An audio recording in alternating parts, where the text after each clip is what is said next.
Hello everyone, so this is a presentation on digital field mapping with Discover Mobile. What we'll go through during this presentation is some tips and tricks to help you with your digital field mapping. If you transition from paper field mapping to digital, we can show you how to do it a bit easier, and then we'll take you through the ins and outs of Discover Mobile and how to get your data off. We'll use the example of Discover for ArcGIS Pro because the mobile component of that has just been used, but all of this applies to Discover Mobile, which can also be used on Discover Map Info. My name is John Shippick. I'm the General Manager of Exploration at Datamine Software. We've been exploration geologists for about 20 years and done a lot of field mapping in that time. During that time, I've also ran my own exploration company with some leases here in Victoria, so that's where I've got a lot of my field mapping experience. So to start off this presentation, a lot of you might be new to digital field mapping or just want some quick tips and tricks. So what I'm going to take you through is just to start off with. It sounds pretty basic to start with, but what to bring, because there's a lot of new great peripherals. Because you've got a digital device, you can bring, it just brings a lot more things that you can join to it and make your field mapping a lot easier. So the first decision you'll have to make about what to bring in the field is you've got Discover Mobile, you can bring it on a tablet or you can bring it on your phone. So it pretty much works on any device because it works on both iOS and Android. So the decision you have to make is basically how much screen size versus the convenience of it. For I know myself, if I'm in really hilly country, I need two hands, I'm scrambling up hills, I'll take my phone. If I'm doing really basic tasks like soil, just taking soils, so I'm just using the waypoint finder, going from place to place, I'll just use my phone. If I need a lot of screen space, a lot of screen real estate, and I'm in flat country, I'll be more prone to take a tablet. The other reason I'd take a phone as well is it's better for the compass, so it's just easier to orient a compass using a phone rather than a tablet. Next thing I'd like to talk about to take in the field is this. This is a real revolution, I think, for geologists. It's really, really cheap. It's only about, you can pick them up for about $50 Australian. It's a portable microscope, and so it's got really good, zoom quality on it, real good magnification. It's really portable, and it uses a Wi-Fi link to direct straight into your phone. So I could be at an outcrop taking photos with this and just putting them back into my phone. So, and it's a great way, you'll see in the next videos when we're bringing all the data back in using the outcrop mapping tool, you can see now that it's an easy way we can spatially put all these photos together so you can see where they are in relation to a outcrop. So really great device. So I'll just show a quick video here. This is of some olivine, so some olivine crystals, and you just see the kind of detail. You can take photos with it. It's a fantastic little device. Another thing that's an essential to take out in the field is this. It's a lithium battery. So I've done tests when we're out in the field. Because your mobile device, you're hitting your location services really hard, because you're using your GPS, you're hitting your Bluetooth really hard, it drains the battery quite quickly. So if you're out there, especially if you're using the waypoint finder a lot, you probably get only 4 or 5 hours out of your battery life if it was at 100% charge when you started the day. So it is really great to take a battery like this out because it's got about 5 charges in it. So that will get you through the day, no problem. And you can put it in, if you've got a geologist vest, you just put it in the pocket, you've got the cable running off it. It's a really handy thing to have. The other great thing about this, as you'll see in the videos coming up about how we integrate from desktop to mobile, we use the desktop sync. Now, if you have absolutely zero connectivity, you don't have the hotspot on your phone, you're not in a Wi-Fi environment, what you can do is you can get one of these. It's called a nano router. So this was an Amazon one. I think it was about 40 Australian dollars. They cost barely anything at all. And they've got really good bandwidth on them. So I could set this up with the lithium battery. I could put it on the hood of my car, and then I could be syncing my desktop mobile project to all my field hands that are there, to 5 or 6 people that are there. So that, again, is a really handy device for your digital mapping. Another great peripheral to take out in the field is this. So this is a Bluetooth GPS.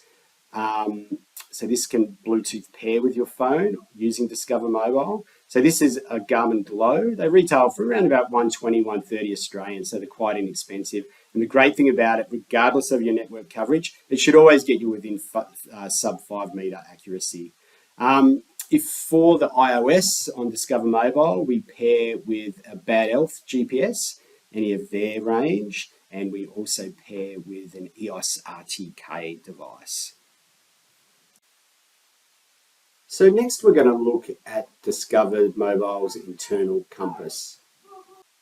Another great thing about digital mapping and with Discover Mobile is the digital compass is embedded within the device. It's embedded within the app. So you can configure your compass so when you're taking a structural reading, it'll just go straight, it'll take the reading straight off the compass. So there's a lot of talk about accuracy if you compare proper compasses to digital compasses. So we've done tests on, and so basically your digital compass is only as good as your device. It's the same as compasses in general. You could have a really cheap $30 compass, geological compass, or you could have a $500 geological compass, and they're going to have different accuracies, obviously. You're going to get what you pay for. And it's exactly the same with the compass on your phone. So we've found generally iOS, the tests we've done, you can always get it within usually 1 or 2 degrees accuracy of what a really high-end geological compass will do, which if you think about it, most of the error when taking a structural measurement, that's 1 or 2 degrees is pretty good. And then the rest, there's a lot of Android devices because there's a wide range. You're going to get what you pay for. If you get a high-end device, the magnetometer in it will be a high-end magnetometer, so the accuracy is going to be much better. If you get a really low-end device, you might have a magnetometer at very worst, and very best, it's just going to be a cheaper device within that. So the general rule of thumb is the more expensive your phone, the better your compass is going to be. So it's not apples aren't apples when it comes to using a mobile phone compass. One thing I'll say about field mapping when you're out in the field is it's a continual cost-benefit analysis. So you'll be walking along in the field, and if you take a sample, if you stop to take something, to collect a sample, to look at it, it's a continual cost-benefit analysis. So what we try to do with Discover Mobile, we're trying to lower that bar. So the cost of stopping, of knowing that, okay, why would I or would not collect this, we're lowering that bar to make it easier and easier for you to collect data so you can collect as much data as you possibly can. So if we look at our biases when we're collecting data, we have reasons why we collect data, we have reasons why we don't collect data. So if we look at our reasons to collect data, so the top of the list, if something looks economic, if it looks like it's going to make you the office hero and you've discovered a new deposit, you're going to collect it. There's no doubt about that. If something looks different, so just say you're walking along granitic terrain, granite, and then you come to something that looks completely different, like a shear zone, you'll probably collect it. The easier something is to measure or collect physically, you'll be more inclined to collect it. If something's right up higher, it's in a precarious place, you're not going to collect it. If you've got some sort of structure change, so if you're walking along, you see a foliation, it's going one way, then it changed, you'll probably stop and have a look and change it. Faulting, any really easy to define faults or contacts, you'll stop and collect. Some reasons why you don't collect are that it looks the same. Okay, so again, back to the granite sample, granite. Why would I keep stopping and collecting these granites or mapping that it's granite if just up the road it was granite? So that's one of the things I love about Discover. It's so easy to collect data. Bang, 1 second, it's granite. Keep moving. You know to get that data back into the system to show that it's a point, that it's granite, takes a second. You're not having to get it out of a notebook, not having to go, oh, this is granite.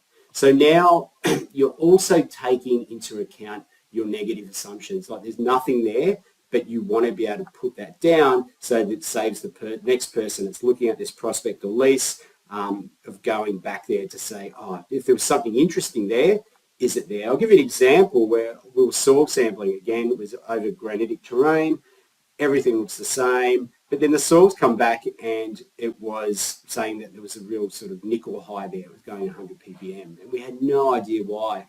But then we went back and we looked at all the data we collected, because we collect so much, because we had Discover Mobile. It's easy to collect. We could see, okay, the granites are getting pinky here. It's probably some sort of hydrothermal alteration. Instead of, we just thought it was a more potassic granite. Could have been a potassic altered granite. So another couple of reasons why you won't collect is that you're tired. So if you walk up a really steep hill, you see something that's of moderate interest. If you're at the start of the day, you'll probably collect it. If you're tired, you're cold and wet, you probably won't. If something's hard to access, you probably won't as well. But most of all, it's not worth the effort. So you're always in your head, you're going, no, it's not worth the effort. And what's the effort? It's the effort to stop, take your pack off, take a sample, write it down, get your notebook out, write something down, take a picture. Now, if that process is easier, and knowing that, it may or may not have something in it, why am I going to bother taking this? Why am I going to bother spending the time to do this when I could just walk past it? Okay, so it's not worth the net effort. So again, with Discover Mobile, we want to lower that bar so the effort is effortless almost, so you're more inclined to just be collecting data all the time. That is the real aim of this product. Now we're going to look at how we set up Discover Mobile to take our data into the field. Discover is strictly desktop to mobile. So the way it works is you'll have all your source data in files. It comes onto the desktop. In the desktop, you'll make a mobile project file where you'll clip the data to just where you want to be going. So one of the limitations with mobile, obviously, you can't have the whole of WA or the whole of Indonesia on a file to take out into the field on a tablet or a mobile device. So you want to be able to clip that data down to it's just where you want to take it into the field. So it gives you the ability to say, okay, we're going to take the data off the source repository on the desktop. I'm going to clip it. And then what we do, we save it into a GeoPackage file. So GeoPackage, it is an amazing bit of architecture. It's an SQLite file. It's the open standard, Geospatial Consortium. We put everything in there. So everything goes in there, our raster files, our grid files, our vector files, our pick lists, our images, anything, it's all in that one SQL database, which makes it really easy to handle. So then when that's there, so that is your single source of truth. So the way it works, we don't have personas, we don't have logins. It's pretty much, if you've got the desktop, you're the admin, and if it's out with a mobile, you're the user. And that's the delineation at the moment. It's not particularly sophisticated, which isn't a bad thing.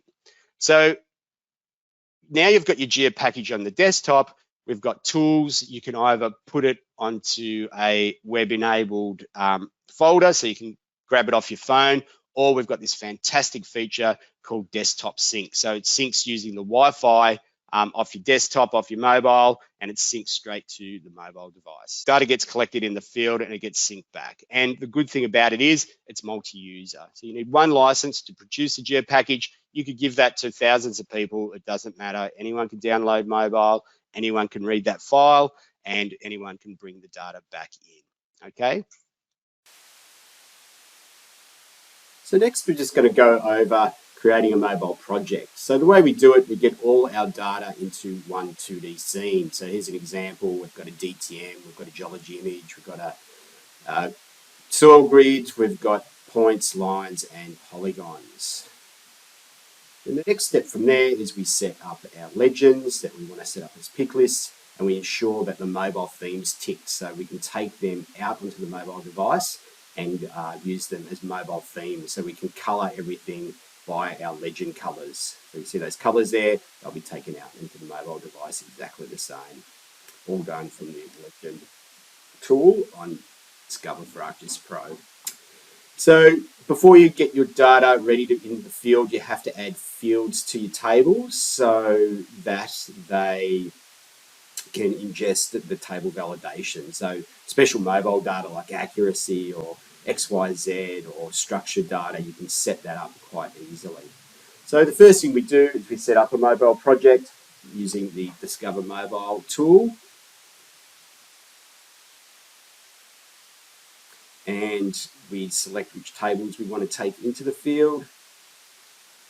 In this case, we'll take all of them. We want to take some non-spatial tables.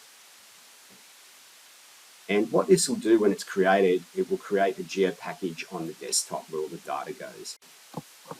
So here you'll see our next step is we're setting up all our table validations for a column, which is really important, in this case structure, but this is where we set up our lookout tables, our increments, and whatever we want to do with our data in the field. And then once that's ready, we'll get the data ready to sync straight off the desktop. So here's an example of the desktop sync in action. You can just see how quick it is. This is in real time. I really love this, and you can see there we've synced the data, and it took not more than about 6 seconds. Okay, so once it's on our device, you shut your sync window, and you'll see the project will come up with an orange dot. That's the latest one you've synced. So then what we're going to do, we're going to zoom in to, so if I hit that eyeglass, and if I've selected a layer, select the eyeglass, it'll zoom into that layer, okay?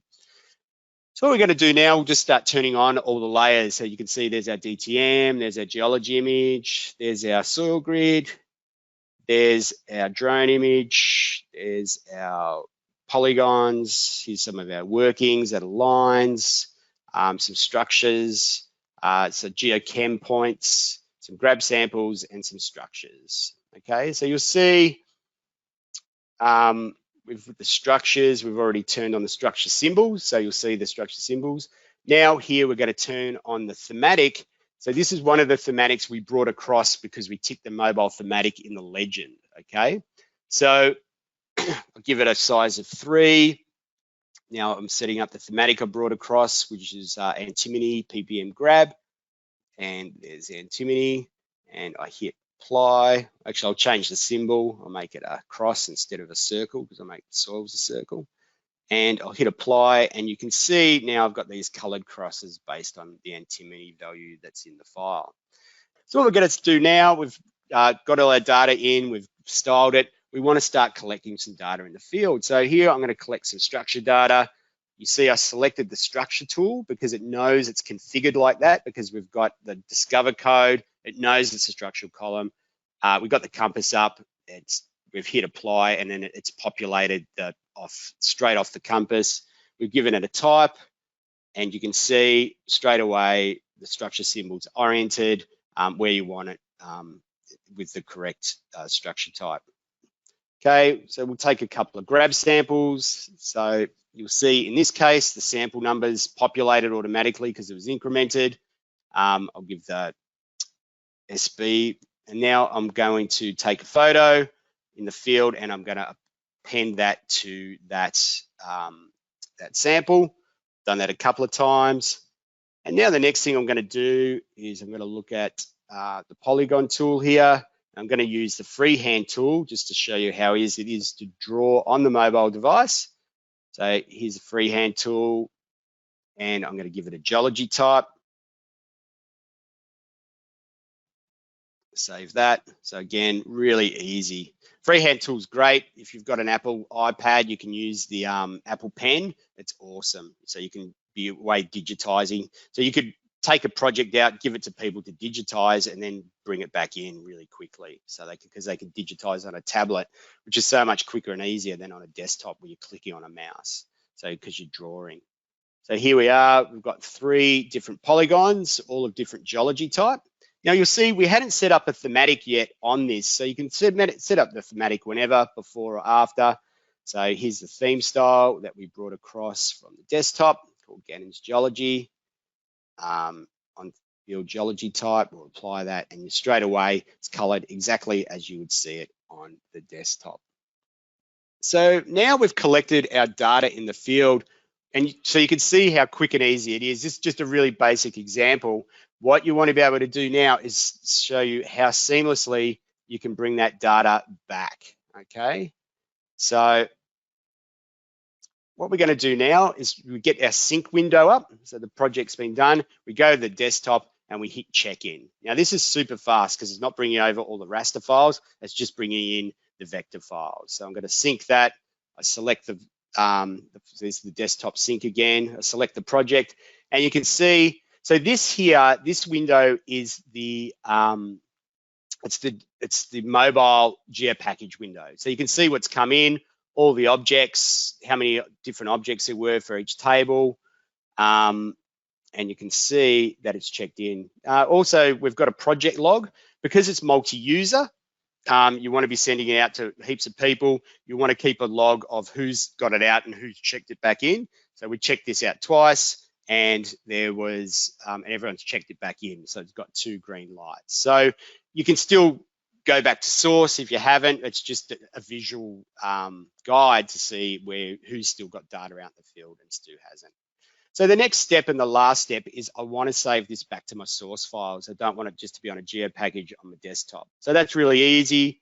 Here I'm just setting up where I'm going to drop my images out to. I have to select a folder, and what that will do, it'll save that folder path to where that's been saved out. Here, if I can select a primary key, you have to do this if you've modified data. It's the only time you need to select a primary key to make sure you're not doubling up on it, okay? So it says the data to append, all the data we just had put in, and that was updated. So now when I go back to the map window where all the source files are, and I'll just do a quick zoom and it will populate. And you can see all the data's come in back to the source files. So what I'll do now is I'll have a look at those image files that I collected. You'll see the attribute data down here in the image columns. And I'll just click on that and then I'll link straight to the image file. So we're really happy. It really is as easy as it looks. It's great. You don't have to set up web services. It's just desktop to mobile. It's as easy as I've just shown you here today. Okay, so I've just really shown you the real basics of mobile because it's just the getting data in and out and some basic data collection, but it's much, much more than that. It's been around since it's been integrated with MapInfo Discover. So it's got a heap of functionality on both iOS and Android. So just to go through it, so you can import and export GeoPackage as I've shown. It can support vector image and grids. It can support pick lists. It's got image support, so you can take an image, append it to an entry. It's got structure symbols. It's got thematics. You can import thematics off the desktop, or you can create a thematic in the field. So an example, I was in the field, I had a thematic, and I was looking at arsenic values, and it was like, it really wasn't. The first arsenic value was 0 to 50. It wasn't granular enough for what I wanted to look at. So went back, changed the thematic and reapplied it. So you can do that. It's got a ruler. Ruler's great. It's got distance and bearing. I use that all the time. If I go for a walk, I get the ruler out and look how far I've gone. Bluetooth GPS integration. So on both Android and iOS. It's got GPS point averaging for greater accuracy. It's got geofencing. We get a lot of interest out of our bigger clients with this. So you can have a geofencing file. It goes onto the mobile device. So whenever anyone then gets within that, you can set a buffer distance. They get within the buffer or over the geofence, an alarm will go off and they'll know not to go in there. It's got labeling, so you can label, you can see what the labels of things are. It's got a search function. So for example, if there's a soil, you want to go back and find where it is. You've got the soil number, you know it's a good value. Where is it spatially? You can search and find that. It's got area. So if I just, for example, I walk around an old mullock heap and it's polling the data and I want to see the area that's there, I can do that in the field. You can collect data via using the crosshairs or free form with your finger or using GPS. Okay, so however you want to collect data, you can. It's got area and distance. So if I get a track, I want to see the distance of that, I can. It's got object editing. So once I've edited something, I can delete, move, or add nodes to object edit. Now we're getting into the stuff that's really geological specific. So it's got image naming via sample name. So just say I've got a sample called JM001, I can select the sample ID field as your photo ID field, and then it will give the photos that you put in the name JM001. So you'll always know that's the image name of that. If it gets lost in your system, you still know it's JM001. It's got a structure compass, which was shown. It's got a bearing compass, so if you just want to know which way you're walking. It's got a waypoint finder. It's got accuracy determination. You can report that out, so it can be as an export, or you can just see it on the screen. It works on iOS and Android. It's got portrait landscape mode. It's got a tracker. Love the tracker. So you can see where your field hands have been during the day to make sure they just haven't got all their soils out from under one tree. But most importantly, there's a lot of apps out there that say they'll do a lot, but this is built for high quality. It's built not to break. It's built, we update it with every, Android gets new release, it's built for that. iOS gets new release, we update it for that. It's constantly maintained. We're constantly bug tracking. In the very unlikely event that it does crash, there's a backup file, so you'll never lose your data. The worst thing we could do is build an app where you've collected a day's data and it crashes and you've lost it. We do everything in our power to make sure that that doesn't happen. All right, a couple of the latest features.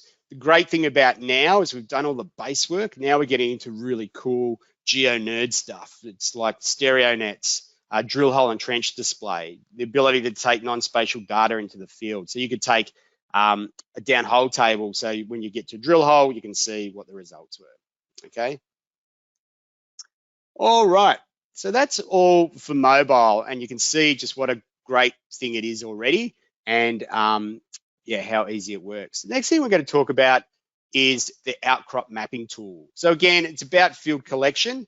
So the outcrop mapping tool, it's kind of a halfway tool in a way. So what we're going for is we want to be able to take data in the field, bring it in. But before we did that, we had to create the desktop version to be able to bring an outcrop map in, okay? So, and within a few months, we'll have the mobile version that brings it in.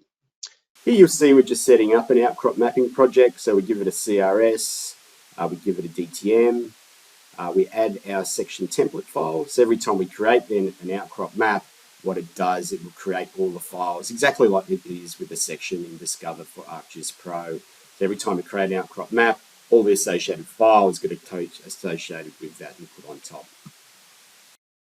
So now I'm going to upload an image, an outcrop image. So I select my image, I load it, and it loads into a 2D map window, okay? So from here, you can see it's not rotated correctly, so I want to rotate it, and I reload it. And now I want to scale the image. So I have to do that with a known object. So an SWIG pick, I know is 33 centimeters, and I measure that. And what it does, it just says, okay, there's 201 pixels on that. So the width of the image is this, because it knows how many pixels it is. Next thing I do is I select where the image was taken, the capture point. So you can see I collected this with mobile, but I manually entered the bearing and the distance and took the image and appended it to it. So you can see I've selected where this point was taken. It's got a bearing of 40, a distance of 5.5. And you can see in the outcrop window, it created some points and some rays, so it knows where that sits spatially. We know it's not spatially super accurate, but what it does give you is the ability to say, okay, it gives you geological context. So you can take this outcrop into the field. So you can do things like, okay, just say I was walking across this outcrop. I had a portable microscope, which is fantastic, really cheap, great device. And I've got those images. I took them from these points. Then I took some structure points. So like I said, this at the moment, you'd be populating this out of a field notebook, but within a few months, you'll be just coming in off Discover Mobile, okay? But we just have to get the desktop part right. So here I'm annotating my structure points, and you can see dip direction type. Now I can use the structure tool when it's in 3D to be able to put those discs in, all right? So here, just annotating, that was granite.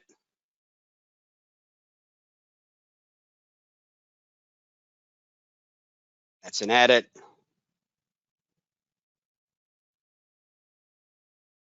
And just some lines. So you can see you can take lines, give it unique symbology. And now what I want to do is I want to send this to 3D. So I'm going to use the ground as the Z. So because the Z on a GPS isn't particularly accurate, you want the image sitting on the ground. So what it does, it brings the image across with all the annotations that you've brought in. Now it's in the 3D window in real world space, okay? So now I can apply the structure legend to those points.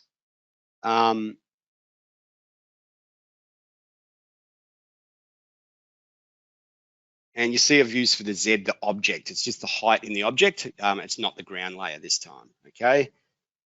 So you can see now I've got my nice 3D discs using the structure tool. So you can see all these things are starting to come together. And now with the images, I'm going to configure the pop-ups.